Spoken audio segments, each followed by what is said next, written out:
Good morning, folks. My name is Todd Rich. I'm with Nadex. With me, my good friend Brian Caprice from Keep Trading Simple.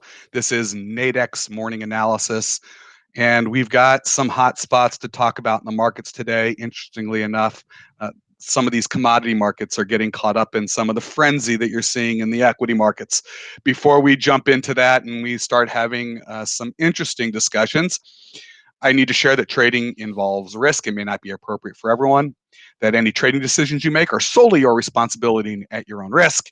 And lastly, this is an education session. Please do not construe anything Brian or I say as a buy or sell recommendation. We are doing this for your education purposes. All right, so I think where we want to start today, let's first take a look at the metals. And there's a reason we're doing that for two interesting stories. One, gold has been doing some interesting things, some levels we've been calling out. And then we're going to have a discussion about silver. But first, Brian, let's go ahead. And then we're going to talk about some other things too. There's the economy and other stuff. But let's kick it off with gold to begin with. Sure. So, I mean, gold obviously this morning and actually really in the last, really since the UK Open, you can see that the UK Open, let me bring my little, it's right there. I'll just grab that one. As you can see, whoops, here is the UK Open right here. I'll go ahead and put an arrow for you guys to see it. So, as we've seen over the last couple of weeks, the European set has really been kind of the ignition point for where price is moving for the day. That's just a bit higher there. You guys can see it right there. Right there. So here's kind of the ignition for the day as far as what gold is doing. Now, there was a lot of data that came in, a lot of GDP data, again, mostly in the European sector. Let me bring that in real quick so you guys can see it. And this is kind of one of the big driving factors. Oh, it's already down there. Whoops, I got it all. We're all over. But some interesting things to note here. The GDP was more or less better than expected across the board. We saw the one big kind of caveat to that was the Swiss Economic Barometer. Whenever you see this type of things, and then Spanish flash CPI is also the first kind of look into inflation. When you have an expectation of minus 0.5% and you come in at 0.6, now is Spain the driving factor? No, but it's a country that has historically been more at risk, right, versus a Germany or France.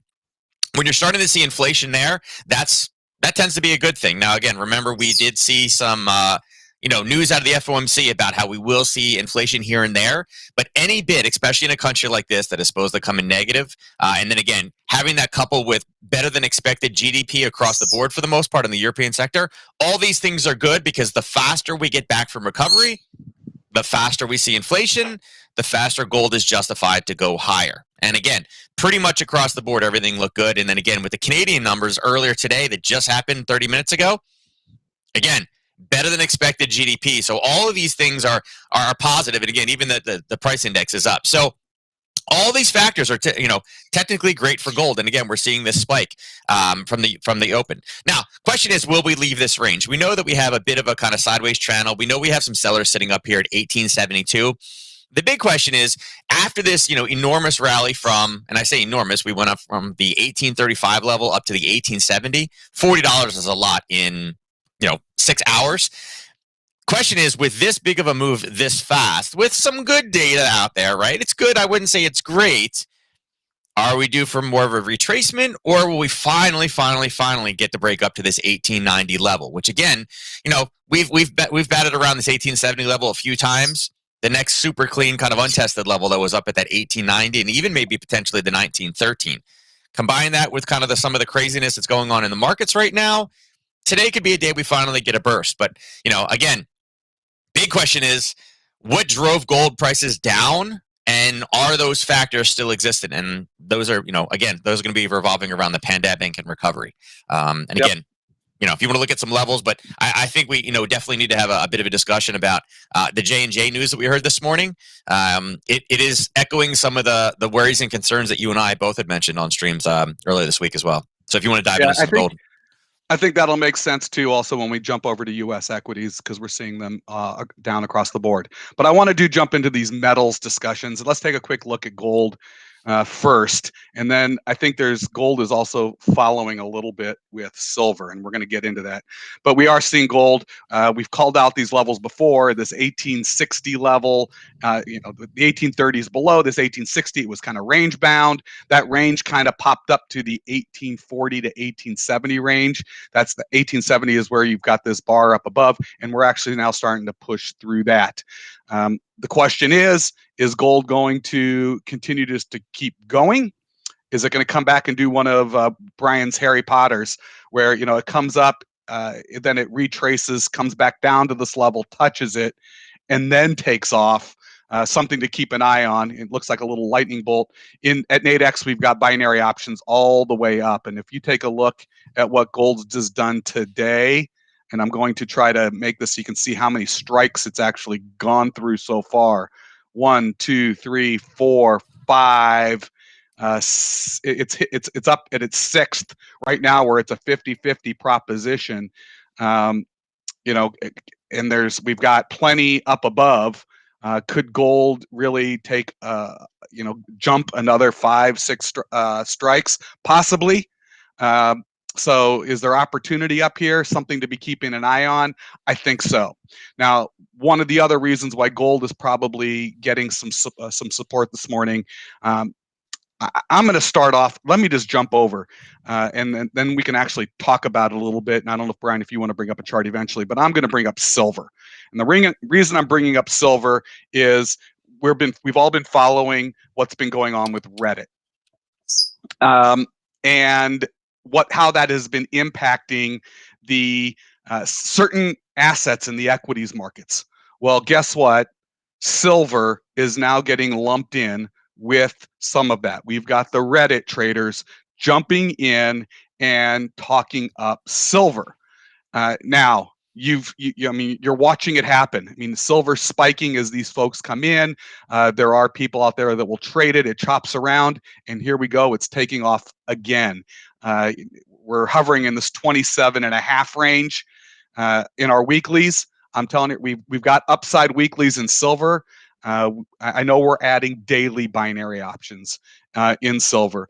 A way to place, if you're looking for very short-term price action, there might not be a lot of technicals or even fundamentals around what's going on. That's not what's happening in some of these other Reddit assets that they're targeting, like GameStop and Nokia and AMC Theater.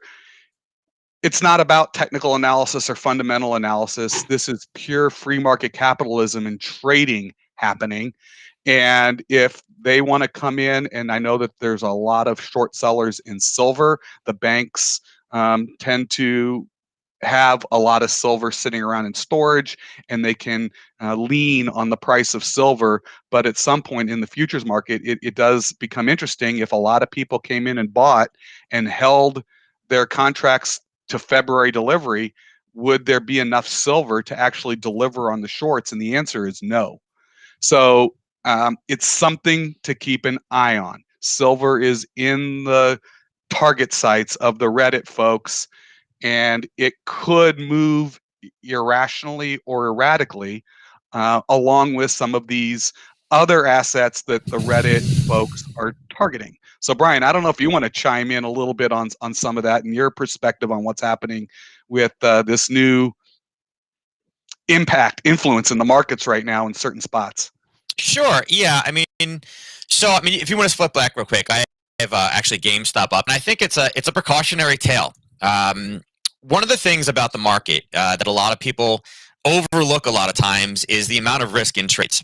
Okay, when people are applying for brokerage accounts, they ask specific questions about risk and your education and your knowledge inside of the market. Things like this. I mean, obviously, people see money signs and dollar signs and they go crazy. It's that fear of missing out. I got to get in. It's amazing how many stock gurus exist right now that are like, oh yeah, GameStop. And it's great to see this, but right now I have the chart up here. And again, this is a 30-minute chart on GameStop. And you can see that, price was technically as high as $500. And it's great to say, oh my God, I got in at that up here. But imagine all the people that were buying it up here at $500 and then magically crashes down to $120. So It's a precautionary tale that I think a lot of people need to understand. It's just like the real estate bubble, which people seem to forget about. I mean, remember, everybody was a real estate guru at one time, right? Because if you bought it, you could sell it 3 weeks later and make $50,000 in real estate. And look what happened there. So, we've seen this before. This is a bubble in the markets. It's about controlling risk. And again, Todd, you and I mentioned, when you looked at the tape, there was orders coming through of 10,000 shares. Guess what? The Reddit user at home is not buying 10,000 shares of GameStop. Do the math, guys. 10,000 times what is it right now? 300, or the last was at 380. It looks like pre-market, right? It's at it's 193. So do the math. That's not your at-home trader. Remember, Wall Street and the pit is a dangerous place. When one shark senses another shark bleeding, what happens? They attack the shark. So you mean Ma little investors through Robinhood aren't throwing around 3.8 million on a trade in cash? All the at-home victories right now. Again, it's the sharks eating the sharks.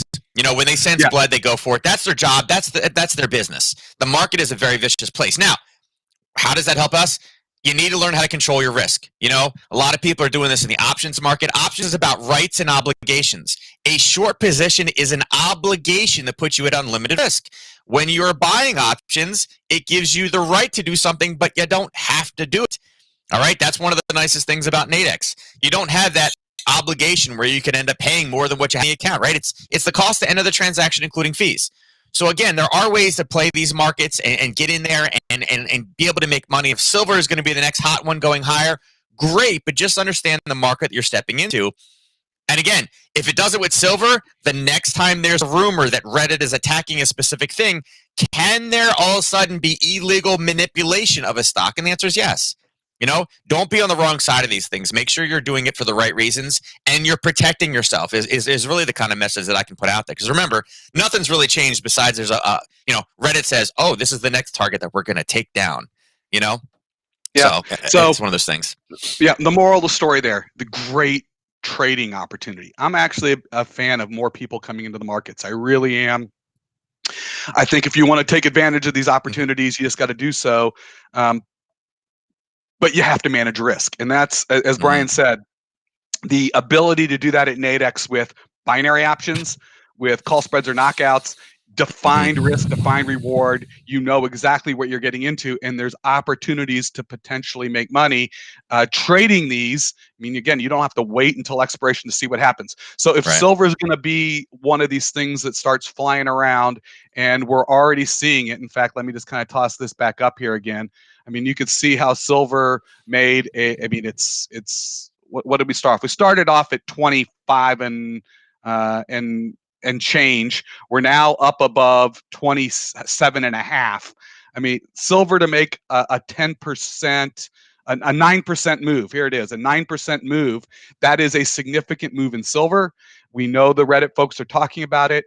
You might see some action and activity. So this is a hot spot. Wanted to call it out. I think binary options, you can look at our weeklies. We've got plenty of strikes in weeklies, but I do know that we are adding more strikes in our daily binary options. So you'll have actually more strike levels. So you'll have more variety to choose from. So when I'm talking right now in the weeklies, we've moved 1, 2, 3, 4, 5, 6, 7, 8, almost a dozen strikes.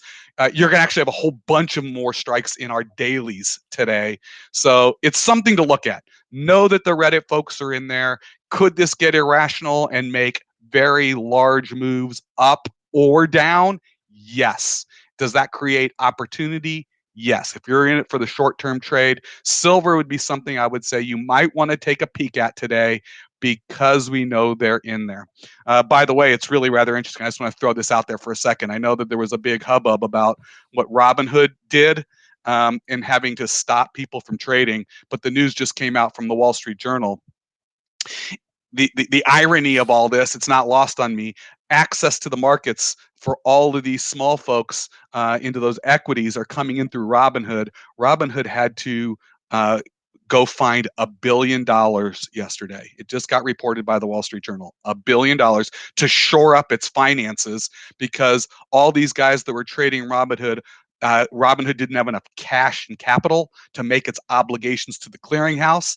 Its clearinghouse, Apex Clearing, clears a bunch of other folks. It was having its problems with obligations to the exchanges and the central clearinghouses. The small guys almost took out Robinhood as well as Robinhood's clearing entity, Apex, which is why they had to stop before they blew up.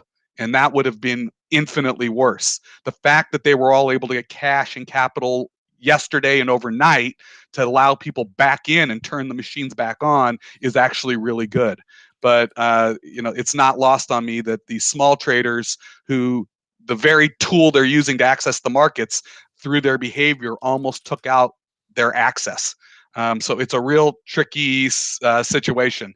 But I'm hopefully they'll be able to continue to maintain doing that because I love having more people in the markets. Story here for Nadex. Keep an eye on silver. All right, Brian, let's quickly, you mentioned the Johnson & Johnson news. Let's talk a little bit about that, and we can take a look because it is impacting U.S. equities negatively this morning. Yeah, sure. So we got some results back from the J&J one-shot coronavirus. It is a little bit different than the other two participants that we currently have approved, but it does provide a little bit of light, and it's one of the concerns that I've had from the very beginning. What we've seen is that it's a 72% effective in the U.S., but it's less potent in other regions, and they kind of dive into it here, talking about how overall at 66% in the United States, it's a 72% effective. And again, people are like, oh, 72%. Yeah, worry about the 70 to 90. That doesn't necessarily matter. But the biggest problem is the fact only 60, I think it's 62% effective with the, and again, I'll bring this over here to just make this a little bigger for you guys. It's only, basically the South African variant is a problem. So it says the vaccine's efficacy rate dropped from 72% in the United States to 57% in South Africa, where a highly contagious variant is driving most cases. Studies suggest that this variant also effective of COVID vaccines made by Pfizer, Tech, Moderna, and Novavax. The variant has spread to at least 31 countries, including the United States, where 2 cases were documented this week. So, again, we've mentioned that coronavirus, COVID-19, is a virus. It mutates, it changes. Here's actual scientific data saying that the vaccines that we currently have and the ones that are in testing right now have different rates of effectiveness depending on the variant, okay? As we mentioned before, we've seen the European Union, we've seen Powell now say it, we've seen Yellen say it, that this crisis is not over yet. Just because people are getting vaccinated does not mean it's 100%. And again, it's about finding the new norm and again, looking at normal recovery. So, not to be the downer today on a Friday, but again, things like this are very important to understand. The pandemic is what's controlling the overall world economy right now. That's what needs to be a big focus on what true recovery looks like. Because again, interest rates, stimulus, all those things are big market movers. And again, hearing that different variants have vastly different effectiveness rates, it's a big deal. Yeah, not to mention the fact that some of these new strains, it's going to require a booster shot. We can't even. Yeah, Moderna has a booster in development right now. Right. Yes, we can't even vaccinate people with the existing vaccinations, let alone with some of these more newer vaccinations that aren't as effective, and they're going to have to follow up with boosters on all that. So, right. Put on your seatbelt. We're not really sure how this is going to fully impact the economy. We've been dealing with for a year. We thought we were out of the woods with the pandemic. Apparently not. And we're seeing that in equities across the board today in the U.S. on the open. You're seeing the Dow, the NASDAQ, and the S&P all weaker by, I believe, at least 1% right now. We've kind of went long today, but I thought the story in silver was a really important one because it is getting lumped in with this whole Reddit story. We're seeing it play out in Nadex markets, and it could create some great short-term trading opportunities. Silver binary options is a way to if you want to dip your toe into those waters, you can do so in a very limited risk, limited reward way. But keep an eye on it because it is going to be a hot spot. With that, I want to thank everyone for joining us. If you got any questions for Nadex, email us, please, customerservice@nadex.com. If you could leave a review for us at Trustpilot, that would be greatly appreciated. And if you're looking for Brian, you can catch him at support@keeptradingsimple.com. Want to thank you all for joining us today. There's the U.S. equities open in 10 minutes. Expect to see some volatility in the metals as well. And just keep your eyes open for any news. for what happens over the weekend around pandemic or stimulus as you go into thinking about what you want to do Sunday night, looking into Monday morning. Brian and I will be back Monday morning to catch you up on all of this. And with that, want to thank you for joining us and good luck in the markets, folks.